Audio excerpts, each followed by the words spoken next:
Hello and welcome to our SciAS parent workshop on how to prepare your mediation and appeal documents. We're going to start today with a refusal to assess. So I'm going to start with our presentation, and then we'll go into how to actually fill out the refusal to assess tribunal form.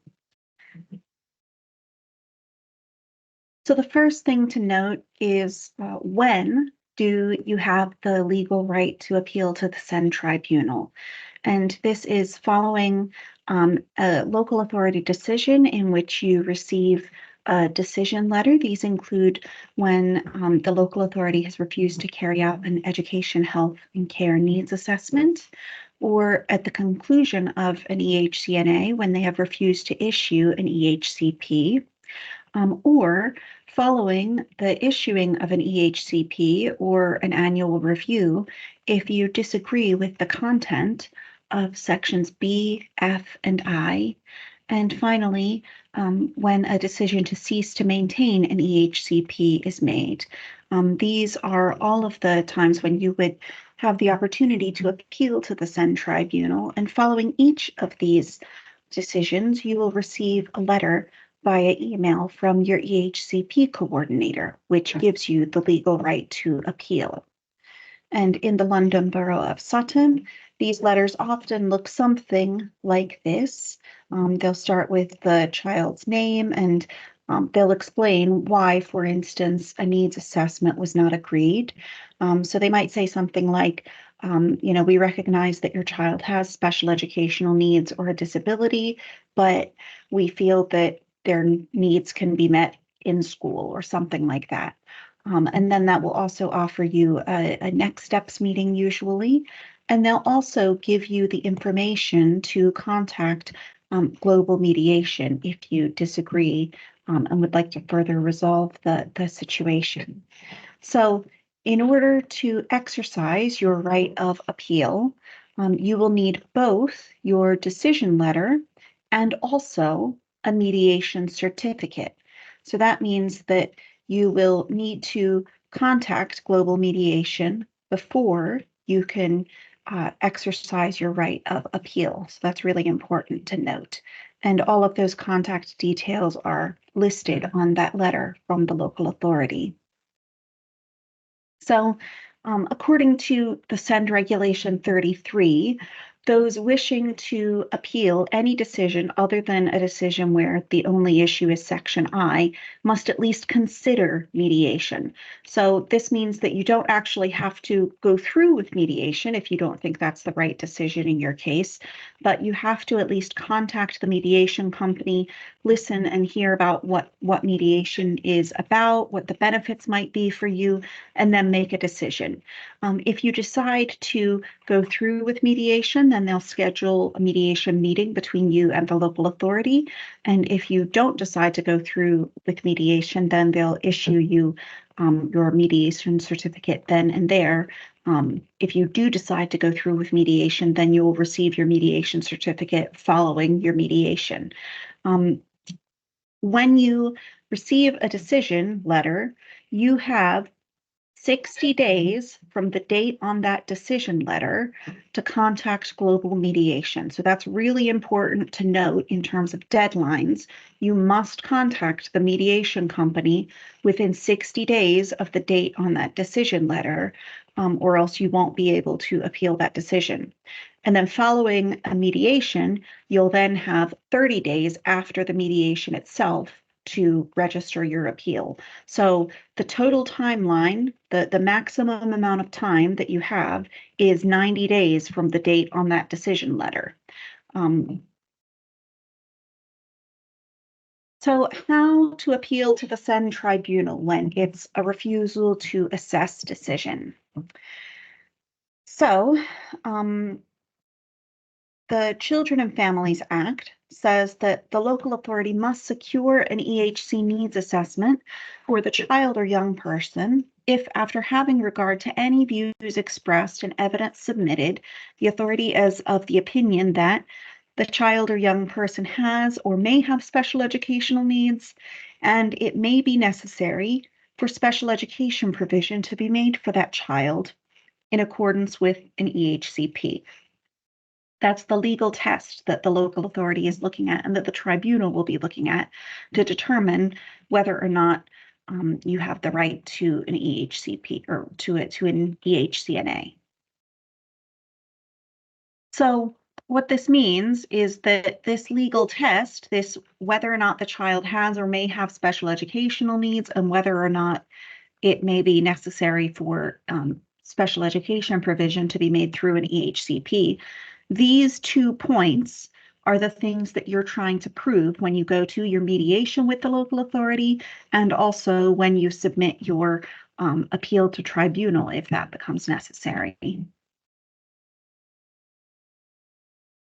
So, how to appeal to the SEND Tribunal? As I said before, you have up to 60 days after the date on the letter to contact mediation, and then a further 30 days after the date on your mediation certificate to submit your appeal. So in order to submit an appeal to tribunal, you need your decision letter from the local authority, you need your mediation certificate, you need to complete tribunal form SEND35a, and this is what we'll go through next. And you also need to gather any evidence that shows that your child has or may have SEN and that they might need an EHCP to provide for that SEN. So these can include things like everything that was originally submitted with the EHCNA request, any professional documents that show that your child has or may have SEN, so things such as SEND support plans, CAMS letters, emails between teachers and SENCOs, any kind of assessment reports, like if they've had an autism assessment or a dyslexia assessment, all of that is really quality evidence to include with your appeal and also with your mediation. And then also any professional documents that show that your child might need an EHCP in order for the school to meet their needs. So these can include things like SEND support plans, costed provision maps showing how much the school is spending on providing for their SEN. This can include TAC meeting minutes or next steps meeting minutes. So anything that shows that there's been a gradual increase of support over time, that the school has followed that assess, plan, do, review cycle that it's expected to. Anything that shows the ways in which professionals have tried to put support in place for this child, gradually increasing over time. And then the final piece of evidence is if you or the school feel that your child might need a specialist school or to move to a base provision within a mainstream school, then that also is important to include because they won't be able to gain admission to specialist schools or to a school with a base without an EHCP. So that again helps to support that legal test. And then once you have all of this, you will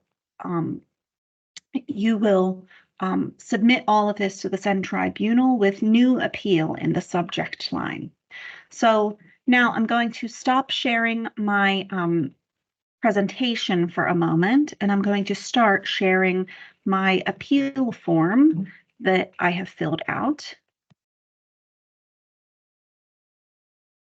So that way we can go through step by step and see what exactly is helpful to include when you fill out your appeal form. Okay, so when you are ready to put all of your information together for your appeal, for a refusal to assess, you will want SEND Form 35a.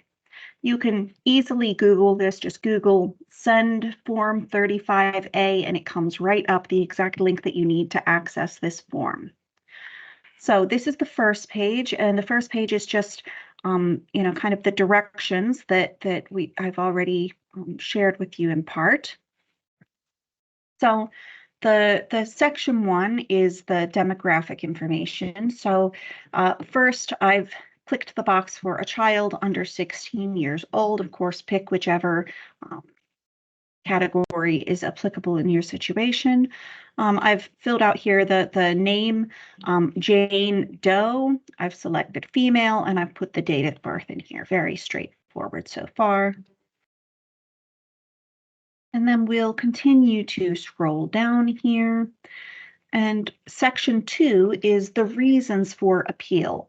Now, you may wish to put your reasons for appeal on a separate paper, on a separate Word document. You're more than welcome to do that.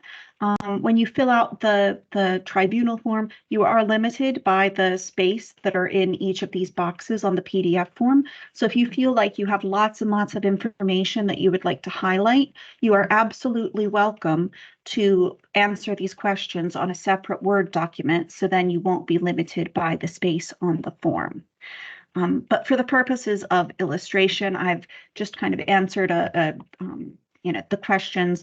This isn't pertaining to any particular case. This is simply kind of a situation that we see frequently in our work in SIAS. So this is completely fictitious, made-up scenario, but it is something that I know quite a few families experience. So this is why we've outlined this in this way. So question 1.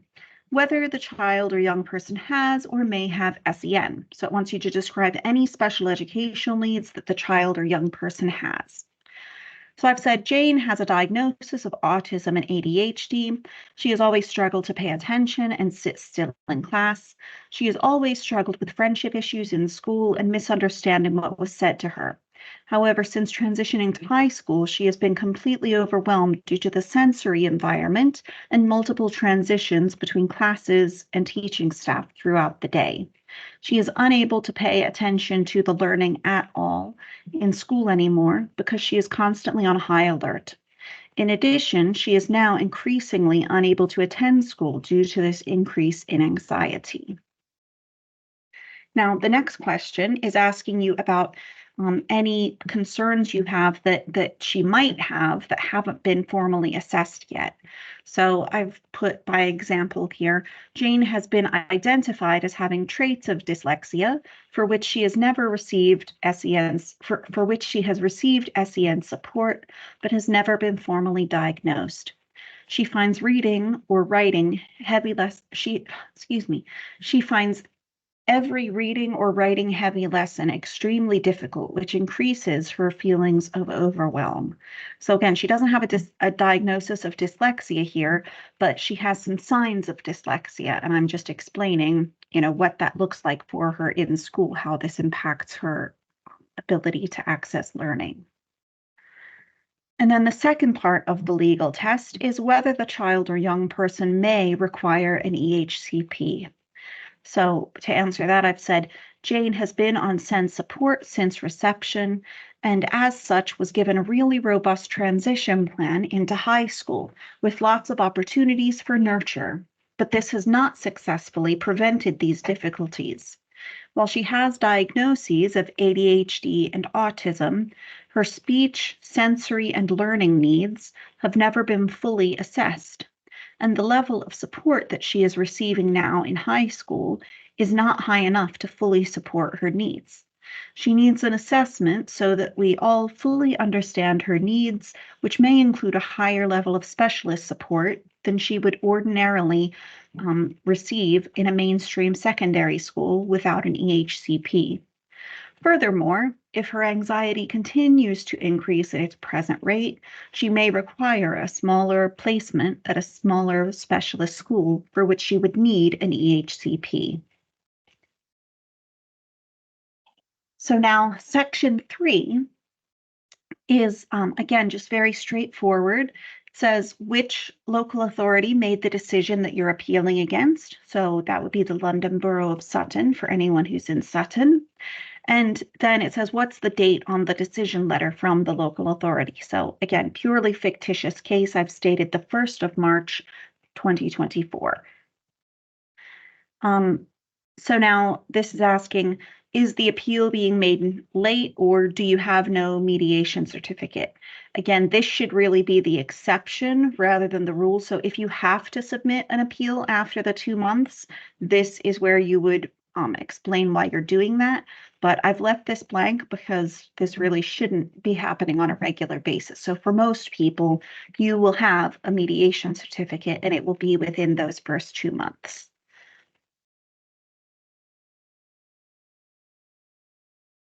Okay, and then deciding your appeal, section 4. So I've clicked this box where it says, I consent to the appeal being concluded on the papers without an oral hearing. So in refusal to assess cases, almost every refusal to assess case, that the normal way of hearing these cases is what's called on the papers. So you submit your appeal form and all of your evidence, and then the local authority submits their response and all of their evidence. And then at the end of the appointed time, the tribunal reviews everyone's evidence and makes a decision based on the written evidence alone. So there's not actually an oral hearing. This is the way it works most of the time, almost all of the time, for refusal to assess cases. If for some reason you feel like you need an oral hearing as an exception to that standard way of doing things, you would leave this box blank. But I have clicked it because for most people, that's the way that refusal to assess cases happen ordinarily. Further down, it says existing claims or appeals. So I've clicked no here, but if you have other existing claims or appeals or about other siblings, then you would click yes. Same thing here, if you have an existing disability discrimination case for this child, if you have one, you will click yes, but I've clicked no. And then they ask, if possible, would you like these appeals to be heard at the same time? So if this applies to you, you can click yes or no, but it doesn't apply to our present situation. Okay, next, who is making the appeal? So this is where you as the parent carer would put your information in, so that way the tribunal knows who to contact. So you'll put parent carer, or if you are a young person over 16, you would click this box. And then just put your details in each of these boxes, so that way the tribunal knows who to contact. And there is an option to add a second person if you would like to do that, but you don't have to.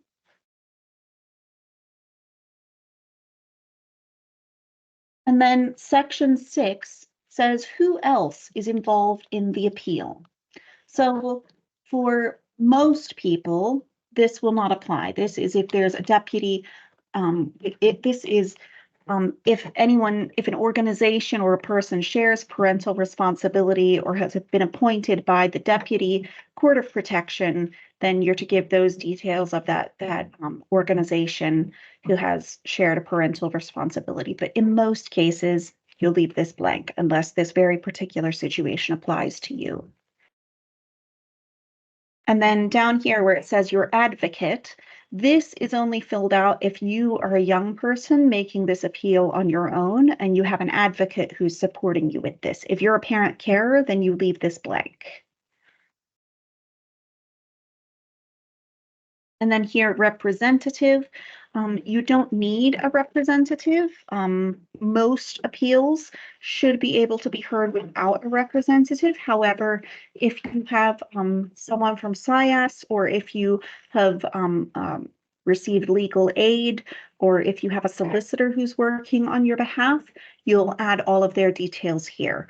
But in most cases, there usually wouldn't be a representative.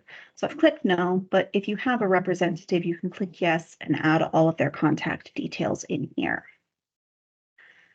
And then here it says who should receive information about the appeal. Now, it's really important to note that the tribunal will only send documents to one person, and then it's up to that person to share those documents with everyone else involved. So if you, as the parent, want to make sure that you are the one receiving all of the documents, then leave both of these blank. If you'd prefer for your representative to receive the documents and then send them to you, then click this button here where it says representative. Similarly, if you'd prefer for the advocate, then you would click that button. Section 7, the hearing, your needs and requirements. So again, with refusal to assess cases, these are almost always heard on the papers, so there isn't actually an oral hearing involved.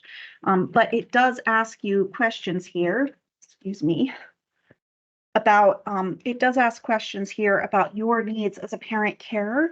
So if you have any special needs of your own, or if you need any kind of interpretation or language requirement services, it's important to make a note of those here. So I have put here as a parent carer that, the parent carer in this case is dyslexic. So since there will be lots of documents shared back and forth, that's important to note even if it's on the papers that you may be dyslexic. Okay, now section 8. This is the checklist of all of the things you need to make sure that you've included before you send the appeal off. So the first point is that letter from the local authority. So you click this to make sure you have included that letter. You've included your copy of your mediation certificate, your reasons for making the appeal. So that's this form or the separate sheet that you've put all of those answers to those questions on. And then the appeal form has been signed and dated. So that's this form right here. The next section is signing and dating. So again, you could just type your name in here and put the date. And then section 10 explains how to submit your appeal. So when you've completed this form, what you want to do is email this form plus your mediation certificate plus your letter from the local authority plus all of the evidence that was submitted with your EHCNA request to send@justice.gov.uk, and in the subject line, you put new appeal. And then on the next page here, on page 11, this is where you will include, where you will make a list of all of the evidence that you're including with your case. So, this is not an exhaustive list. It depends on each and every situation, what evidence you have, but things you might include an autism or ADHD assessment, SEND support plans, transition support plans, attendance record, TAC meeting minutes, follow-up meeting minutes, end of primary assessments, and secondary first-term assessments. All of those are good examples. And then you can also include the original documentation that you sent through with your EHCNA request. And so with each of these documents that you're including in evidence, you'll just mark the date here, the number of total pages of each document, and the person who signed or wrote the document. And so all of that you will include with your letter from the local authority, your mediation certificate, and this SEND35a form. And all of that you'll submit to the tribunal. So I hope this has been really helpful. We'll try to put together presentations like this on each of the different types of appeal forms, hopefully to empower parents to be able to understand the process and how to fill out the paperwork necessary. Thank you.